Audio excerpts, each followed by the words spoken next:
Hello दोस्तों, Tripathi commerce classes में आप सभी का स्वागत है। देखे होंगे ब्लैक बोर्ड ये लिखा हुआ आपको मिलेगा। दरअसल मैं अभी एक वीडियो बनाया और वो डिलीट हो गया, तो इसलिए मैं पुनः उसी को रिकॉर्ड कर रहा हूं। यदि डिलीट नहीं होता तो अपलोड कर देंगे। तो आज का ये मेरा YouTube चैनल का फर्स्ट वीडियो है, जिसमें हम मीनिंग ऑफ कॉमर्स बताने का प्रयास किए हैं। तो जैसे कि पता है आप सभी को कि कॉमर्स का मतलब होता है, पढ़े होंगे कि कोई भी व्यावसायिक काम या कोई भी आर्थिक क्रियाएं जिन्हें हम कॉमर्स के अंतर्गत करते हैं, पर उनके पर्याप्त नहीं है। या तो ऐसा व्यक्ति बता सकता है, ये जो मैं अभी बोला हूँ, जो कॉमर्स नहीं पढ़ा होगा वो ये बात बोले।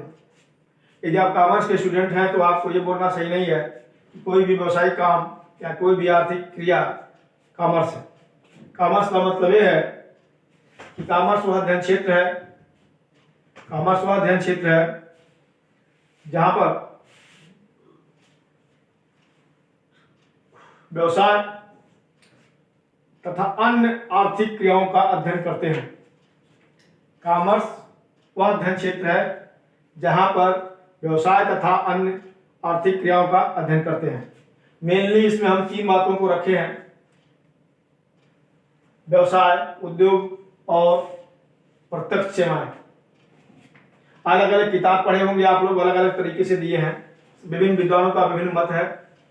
कुछ 2 ही पार्ट में रखे हैं, व्यवसाय और प्रत्यक्ष सेवाएं, और वो व्यवसाय को ही उद्योग का हिस्सा मान लिए हैं। कुछ लोग कॉमर्स में ये केवल व्यवसाय और कॉमर्शियल एक्टिविटीज को रखते हैं, पर ऐसा नहीं है।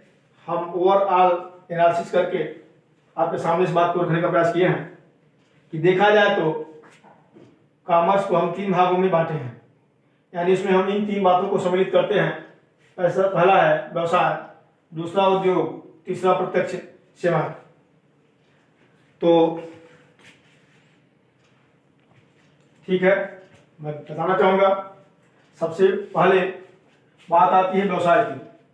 तो व्यवसाय क्या है? पढ़े होंगे, कोई भी आर्थिक क्रिया जो जीविकोपार्जन हेतु किया जाए, उसे हम व्यवसाय कहते हैं। फुल्ली सही है। परंतु कहीं कहीं ये भी पढ़े होंगे, जीविकोपार्जन हेतु धनार्जन की क्रिया व्यवसाय है, वो गलत है।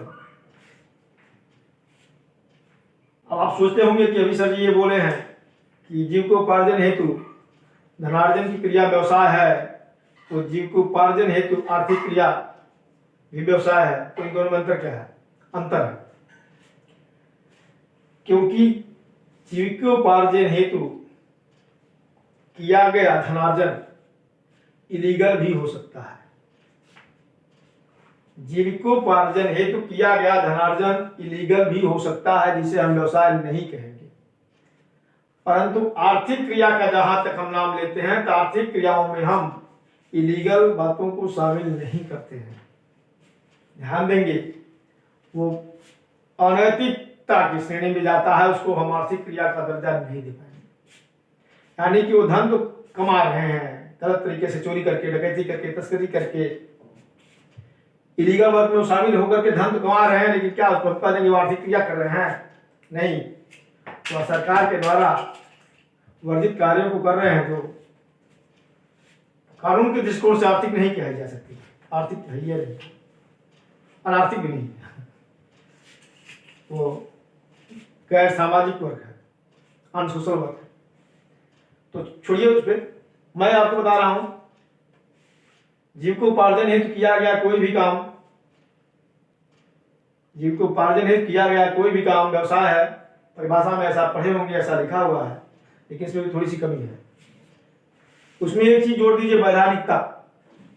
तो जीविकोपार्जन हेतु किया गया कोई भी वैधानिक काम जीविकोपार्जन हेतु किया गया कोई भी वैधानिक काम, मैं ये देख रहा हूँ कि वीडियो लोड हो रहा, ठीक है।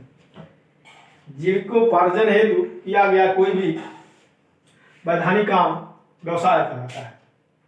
अब व्यवसाय में हम दो बातों को शामिल किया गया है, इसमें देख सकते हैं ब्लैक बोर्ड पर लिखा हुआ होगा, चाहेंगे तो स्क्रीनशॉट ले लीजिएगा। पहला है ट्रेड और दूसरा है सब्सिडरी ऑफ ट्रेड।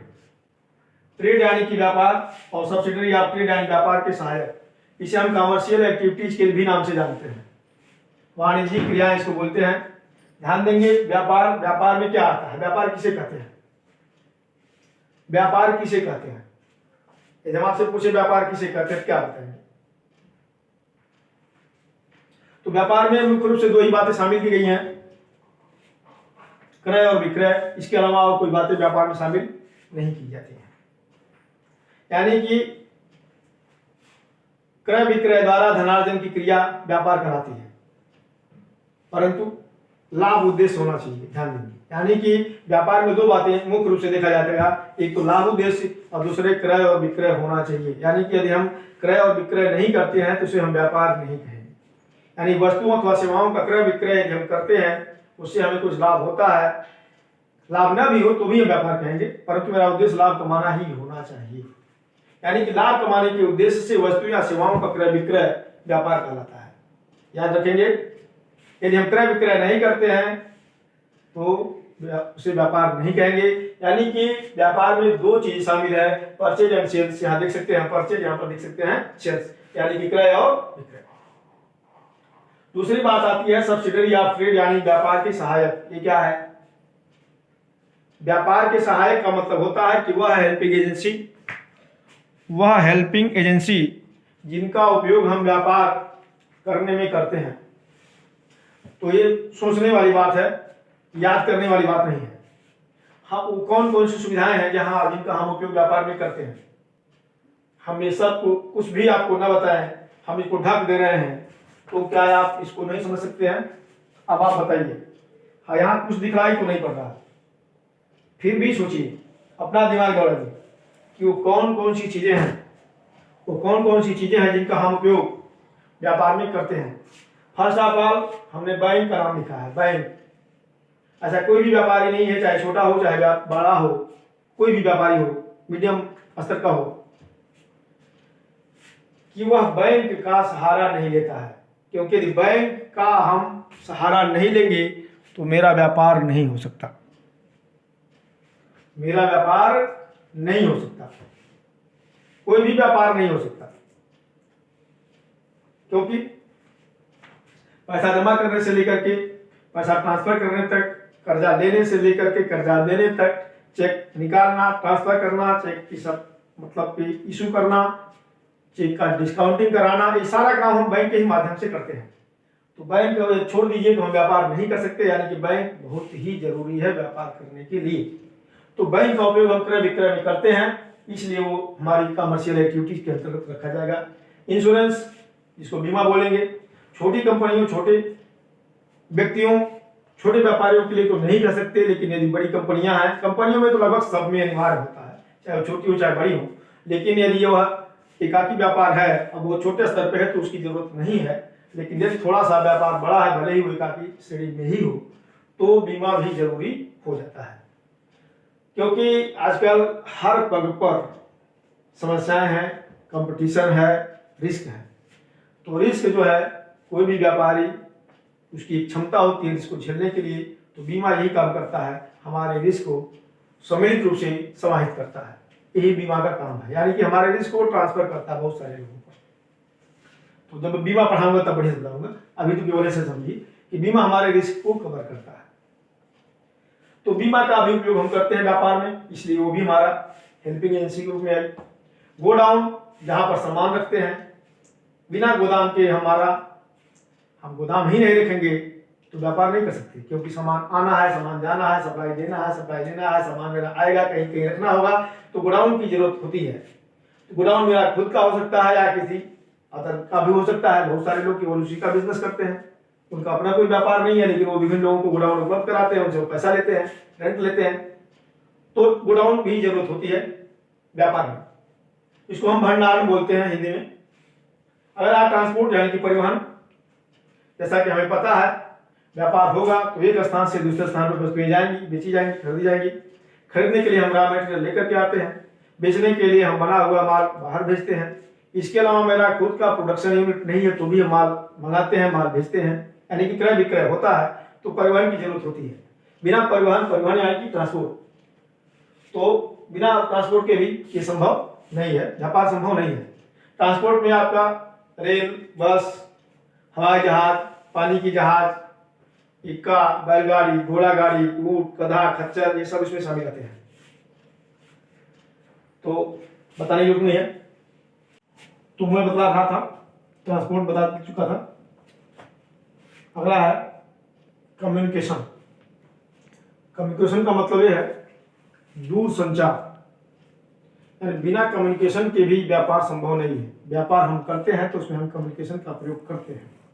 कम्युनिकेशन का मतलब ये हो गया विचारों का आदान प्रदान, बातचीत का आदान प्रदान। तो आज के दौर में या पहले आजकल मोबाइल हो गया है, बात सही है, जब पहले नहीं था तो ये काम हम चिट्ठी पत्री के माध्यम से करते थे। आज मोबाइल हो गया है तो बिना उसके यानी कि दूर संचार को इग्नोर करके आप व्यापार नहीं कर सकते। चाहे माल का ऑर्डर लेना हो, माल का ऑर्डर देना हो, रेट लिस्ट की क्वेरी करनी हो, बिजनेस से रिलेटेड अदर कोई क्वेरी आपको करनी हो, तो हम एक ही काम करते हैं, सबसे पहले फोन लगाते हैं। तो कोई जानकारी लेना, तगादा करना, माल का ऑर्डर देना, माल का ऑर्डर लेना, माल की सुपुर्दगी लेना, सारे काम आजकल हम मोबाइल के ही माध्यम से करते हैं। तो आजकल कम्युनिकेशन का बहुत ही इंपॉर्टेंस बढ़ गया है। कम्युनिकेशन को इग्नोर करके व्यापार नहीं किया जा सकता। इस प्रकार से कम्युनिकेशन भी एक कमर्शियल एक्टिविटीज है। आगे है पोस्टेज। पोस्टेज का मतलब ये होता है, पोस्टेज का मतलब ये होता है डाक सुविधा। बहुत से इंपॉर्टेंट डॉक्यूमेंट हमारे डाक के माध्यम से आते हैं, हम भी कहीं कहीं भेजते हैं, तो वो जरूरी हो जाता है। बिना उसके हम उन क्रियाओं को अंजाम नहीं दे सकते। यदि आप लोगों के दिमाग में बात चल रही होगी कि आजकल तो करियर सुविधा हो गया है, हम पर्सनल करियर भी रखते हैं अथवा कुरियर सुविधा के माध्यम से भी हम अपने डॉक्यूमेंट्स भेज सकते हैं, ये बात सही है। लेकिन जहां पर अथराइजेशन की जरूरत होती है, अथराइजेशन रिकॉर्ड की जरूरत होती है, वहां पर फर्स्ट ऑफ ऑल हम डाक विभाग का ही नाम लेते हैं। क्योंकि कुरियर के माध्यम से कोई रिकॉर्ड मेरे पास आया, हम रखे तो हैं, लेकिन यदि हम कह दें कि हमने पाया नहीं तो आप बहुत कुछ मेरा नहीं कर सकते, या अभी हम ही को कह दें आप, तो हम भी बहुत कुछ नहीं कर सकते। मुकदमा होगा लेकिन वो उतना इंपॉर्टेंस या महत्वहीन हो जाएगा, बात समझिए, उतना इंपॉर्टेंस नहीं रह जाएगा। परंतु डाक के माध्यम से आप कुछ रजिस्ट्री रिसीव किए हैं या मैं रिसीव किया हूँ, तो हम ये कह के नहीं बच पाएंगे कि हमने प्राप्त नहीं किया है। इस प्रकार से कोई चालान, कोई बिल्टी, कोई महत्वपूर्ण कागज जो व्यवसाय से संबंधित है, जो हमें रिसीव करना है या कहीं भेजना है, तो हम पोस्टेज यानी कि डाक सुविधा का उपयोग करते हैं। इसके अलावा अदर्स। अदर्स का मतलब अन्य कोई भी, अदर्स का मतलब अन्य कोई भी ऐसी किसी भी हेल्पिंग एजेंसी का आप उपयोग करते हैं व्यापार में, तो वो हमारी कॉमर्शियल एक्टिविटीज में आता है। तो कुल मिलाकर के मीनिंग ऑफ कॉमर्स में हमने अभी एक ही बात बताया है, व्यवसाय। तो ये चूंकि आज का मेरा फर्स्ट वीडियो है, हम इसको यहीं पर स्टॉप करेंगे, क्योंकि ज़्यादा लंबा वीडियो हो जाएगा तो आप लोग भी उबाऊ फील करेंगे, अच्छा नहीं होगा। अभी इसमें दो चीज़ें बतानी बाकी हैं, ध्यान देंगे। उद्योग क्या है और प्रत्यक्ष सेवाएं क्या है। तो मैं समझता हूं कि हम प्रॉपर में इसको क्लास ले तो नहीं कुछ तो लगभग 30 से 40 मिनट का और मेरा ये जाएगा, तो वो बहुत अच्छा आप लोगों को भी नहीं लगेगा। मैं अपने नेक्स्ट वीडियो में इसको डालूंगा, यानी सेकंड और थर्ड में क्रमशः मैं इसे बताने का प्रयास करूंगा। ठीक, तो इसी प्रकार से देखते रहिए त्रिपाठी कॉमर्स क्लासेस, आप सभी के लिए हमेशा तत्पर है। Thank you.